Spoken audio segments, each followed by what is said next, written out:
Kloter pertama embarkasi Kota Palembang asal Ogan Komering Ulu Timur diberangkatkan ke Tanah Suci oleh Gubernur Sumatera Selatan Herman Deru di Aula Asrama Haji Kota Palembang.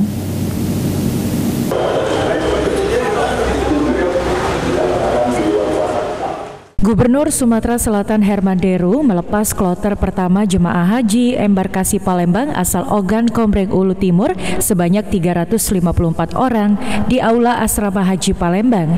Di hadapan ratusan jemaah haji, Herman Deru menyampaikan pesan agar jemaah menjaga kegotong royongan serta berbagi sesama selama menunaikan ibadah di Tanah Suci. Gubernur juga meminta jemaah haji untuk banyak minum air putih sebab suhu di Mekah saat ini bisa mencapai 52 derajat Celcius. Tahun ini, menurut Herman Deru, kuota haji Sumatera Selatan sebanyak 7.012 orang dan mayoritas lansia sebanyak 62%. Dan Kabupaten Oku Timur merupakan kabupaten terbanyak yang mengirimkan jamaah tahun ini, yaitu sebanyak 873 orang. 2012 ini Oku Timur 873. Dari Kabupaten Oku Timur jumlahnya 873, mungkin itu kabupaten tertinggi ya. Ini baru satu pesawat yang diberangkatkan.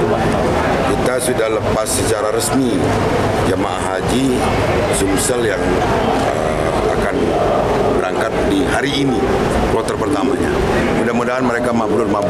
Tadi sudah kita nasihati, pesan-pesan tadi bahwa di sana suhu sedang panas, jangan telat minum. Terus kedua, gotong royongan itu penting dan saling mengingatkan. Pak Gub, uang saku tahun ini ada Pak? Berapa Pak? Living cost memang ada.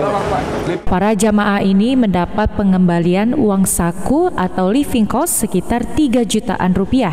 Pada kloter pertama ini ada 354 orang yang diberangkatkan dan diketahui jemaah haji asal Oku Timur berjumlah 355 orang.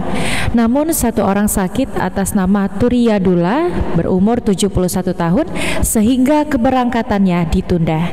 Aji Delia, PAL TV.